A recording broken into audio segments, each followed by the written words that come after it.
Hi, welcome to another Designer's Landscape. Our goal here today is to bring you to this home site for a couple reasons. Number one, how can we make the mowing and maintenance of all these different objects more simple?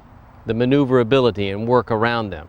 Then, we want to show you that no matter what size lawn or front yard you have, Designer Landscape curves can work for you.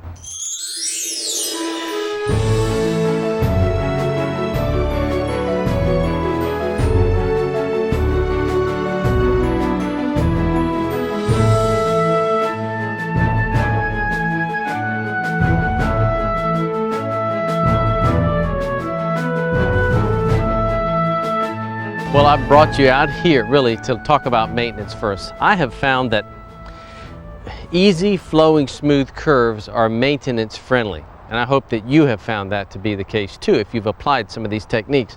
But when I think about it, a big power box back here, another cable box, a water meter, and a lamp post.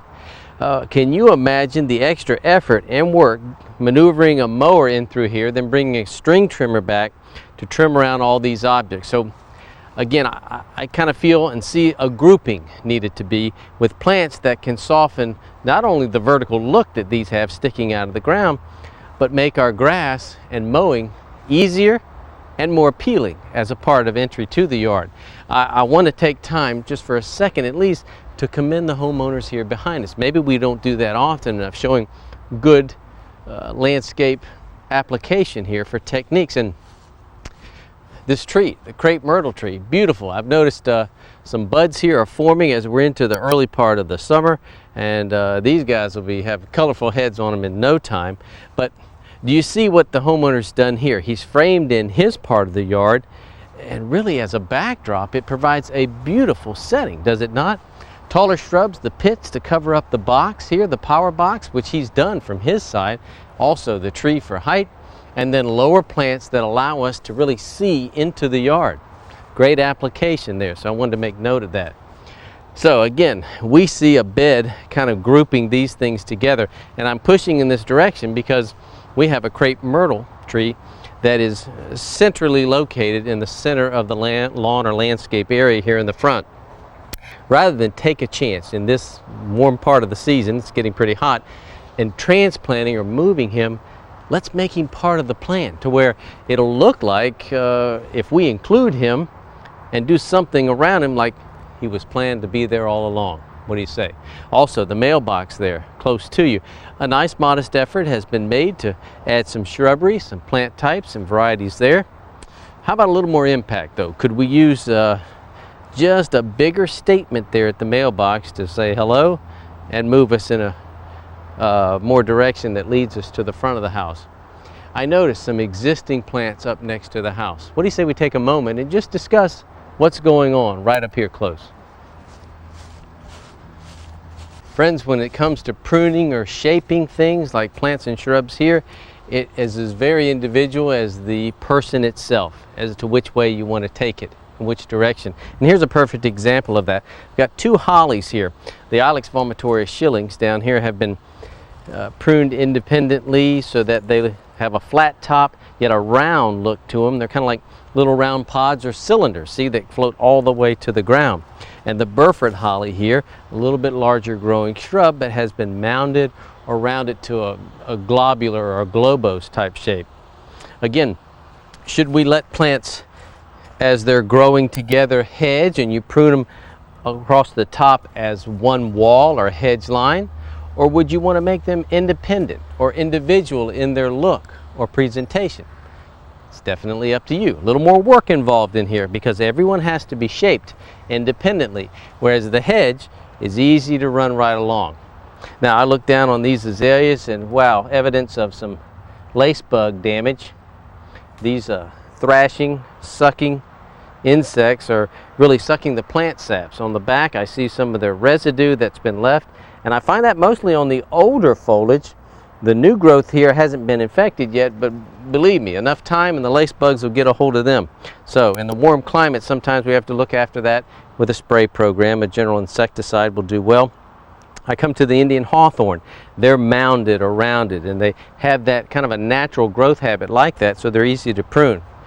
When I look at these azaleas, I know what type of pruner these were cut with. You know, the long power pruners that they use come down this straight line and give it a flat top even. See, you can't prune a very rounded shrub with those straight bars. They're better for hedge lines.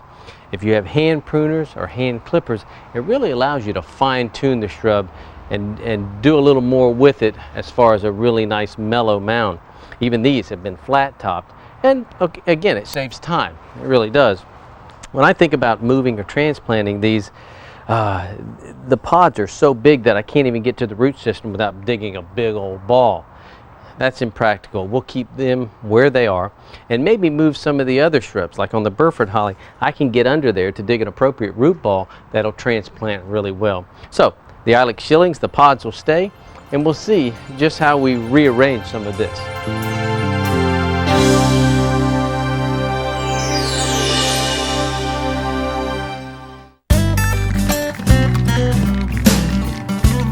Okay, I'm loading up my paint gun because drawing these lines visually help us to understand what we want to do here. I have 3 little groups of planting beds, and I want to try to link them together. So what I will do is, I like this curve. I'm just going to draw just a little curved bed line like this. Take the grass out of here and put some lower underlying plant types. I don't think we need to come back with the big hedgy material. Let's go with something low maintenance. But you see the contouring connecting here. There's a straight grass line on the edge of this bed, and we'll continue by rounding that. Beautiful. So this is a continuation. And then again, we've got an insert. Grass goes way back up against the wall and then back out. So let's kind of connect these 2 beds this way. Again, where I'm standing, grass will be removed, other plants placed in. And again, we've got what seems to be a continuous type bed. That'll kind of connect together. Lower maintenance, saving time mowing. You know, I'm going to bring you up over here. I'm surprised there's this much property on the side, 15 to 17 feet or so. Usually you have a pretty good sized yard on one, and then the other is only 10 to 12 feet wide. And I want to use the neighbor's mailbox here as a reference. We're going to come out and grab it, or actually really start there, so to speak. So we'll leave that little planting and come in here with a nice, easy, smooth curve. And then I'm going to start heading back to the driveway. In other words, I've got a round radius here, and I'm going to make another round one toward the sago palm, including it in what will be now a little bit larger bed. And this is kind of what we call a thumb bed. It'll help for separation between the 2 properties, but not in a straight line. We still got some movement there. By the way, friends, these paint guns and the paint for 20-25 bucks, it's really a good investment. You can use a hose, you can use flags or stakes. But if you were to invest in this, then you give it or donate it to your neighbor for their landscape project.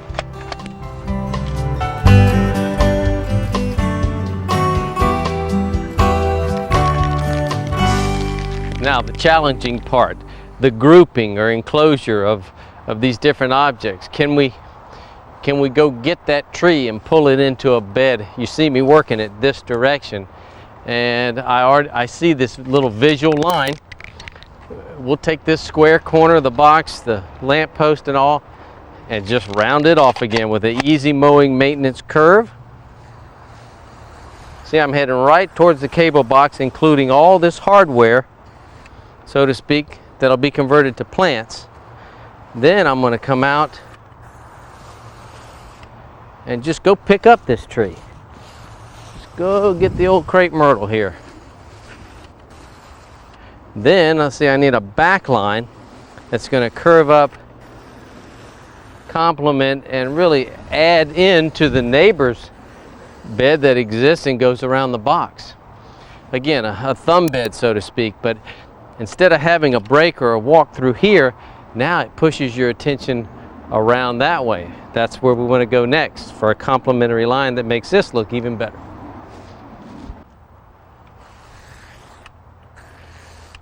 This is pretty simple over here because we're following somewhat of the same curve. We've just got to step it out a little bit to get more weight couple layers close to the house, and then I want to transition a nice smooth curve to you at the driveway, so I need to hook out here in order to swing back. I think this will show you exactly what I mean here if we end up at the driveway somewhat like this. Now, this driveway is, or the yard is fairly small, and I could come in with that line that runs continuous all the way to the street, but I want to leave a break here. Sometimes we do, so that you can get in and out, both visual invitation as well as for mowing and maintenance. So this line is really pretty tough. We only want to take off the edge and transition a fairly small bed right here. I'd like to have it bigger, but again, we just don't have the room. So what we want is more of a complement and a nice circle. This has gone from a rectangle a little bit to a little bit of an oval because we've stretched this curve. Well, rather than bore you with some of the mechanics of the clean out, let's go ahead and do that and see, once we get the grass taken out, how things shape up.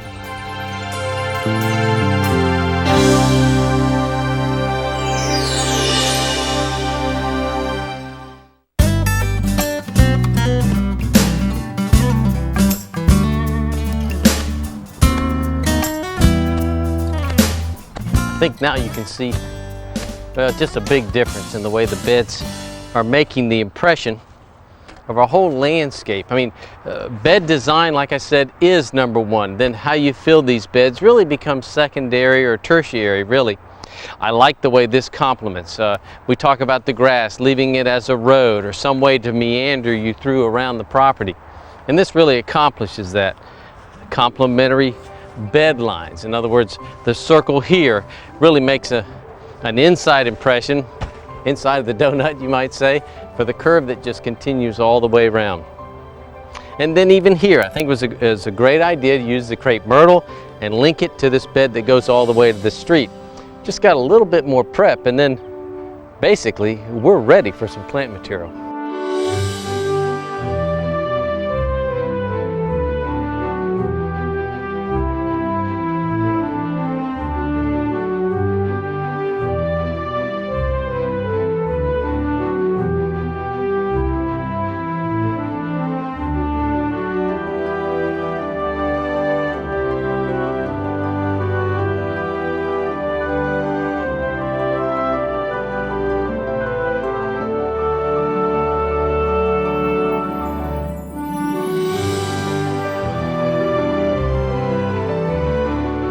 Now, friends, some might say that, well, you're blocking the front of the house, but can you see here how having these trees spaced really creates some enhancement there to the entryway? When this tree grows up and the canopy is even lifted more, you'll be able to walk under, through, and around it. And really it really provides some interest that takes you all the way to the door instead of everything just being out in the wide open. I first bring you over to the right side of the house, and I've got the meter that needs to be read. The backflow preventer, telephone and cable lines coming to the house, and I'm going to make use of Nandina domestica, commonly referred to as heavenly bamboo, even though it's not a true bamboo at all. They make chopsticks out of the stems of this, a nice light wood, and a very hardy plant. Look on the screen and see if it's applicable in your plant climate zone, because as much as these have a yellowish green tint, they turn a fiery red in the fall. It really provides some beautiful fall color. An upright plant, so we're going to let it grow up and kind of screen or hide that. I'm coming to the corner now. You remember we had Burford holly in here. We took a look at those. They were very infested with T-scale, so we went ahead and kind of removed them from the property. We kept our ilex shillings, and I'm coming in with what's called California daisy. This is a bush daisy. What a beautiful flower, all through the spring, summer, and even into the fall. So I'm going to take this beautiful yellow colored bush daisy and run it in somewhat of a circular pattern and just kind of round off the corner here. Let's do about 4 of those. Again, I'm not even going to try to pronounce the botanical name of the bush daisy. You see it there on your screen. The common name will be close enough to get us there. So I've got 5 of those set up in here, and I'll work another 5 across the way. Again, moving the azaleas here. Now let's try to move something in a little bit of a curved pattern that kind of gets a little taller and provides some color here behind the ilex shillings.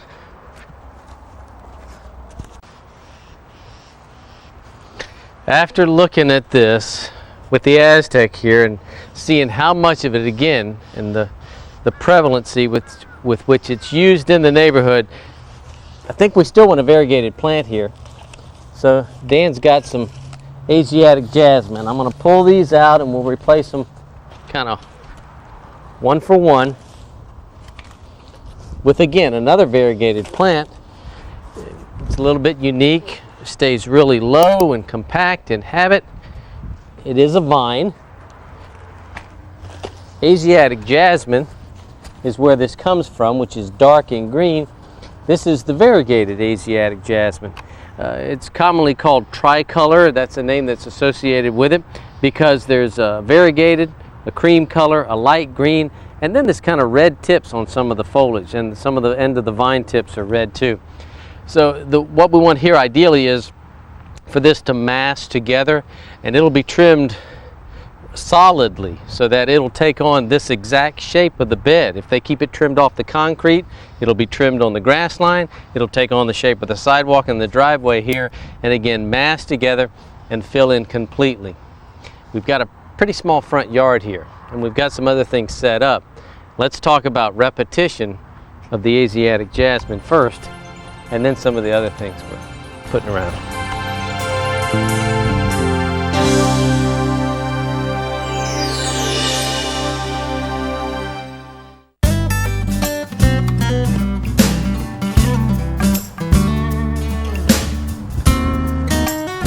Now we've applied this Asiatic jasmine under the crepe myrtle tree where I came from, on the right front corner of the house, and then underneath here this crepe myrtle tree.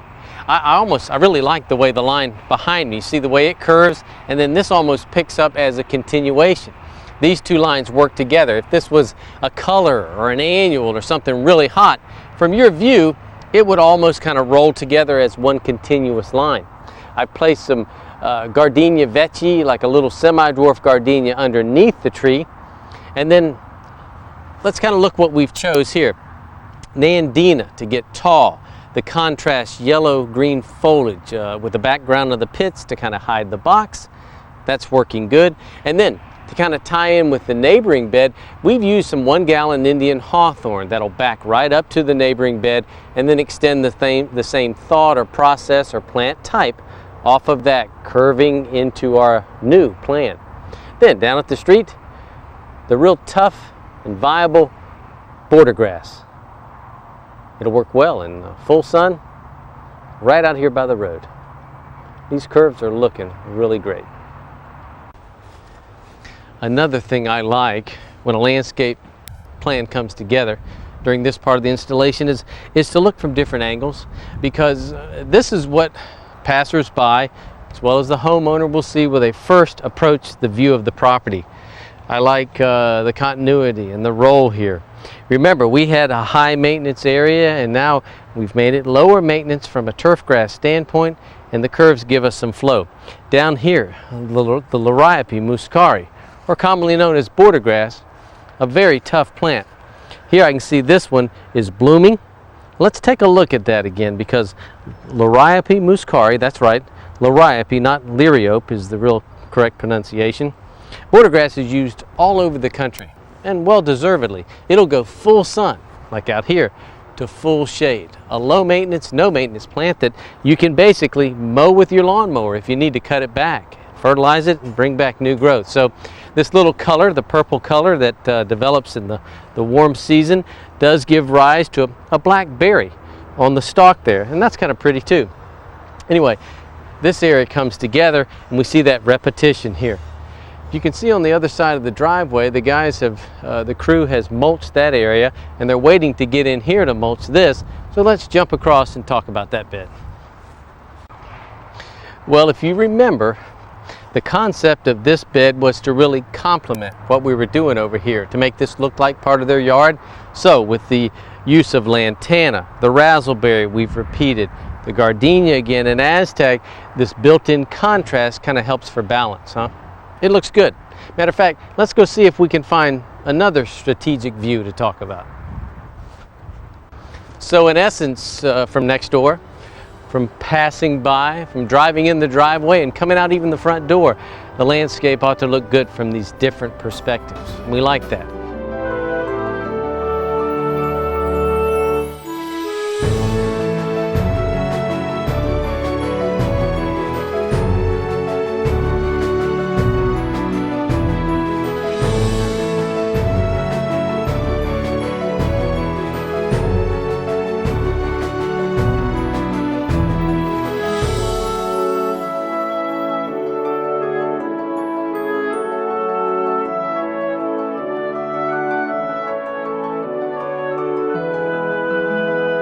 So you see, friends, large lawn or small, the design concepts are more similar than we may ever think. Use these design principles, substitute your own local plants, and you'll have a recipe for success, I guarantee it. Join me for another Designer's Landscape real soon. Until then, I'm Gary Allen. I'll see you.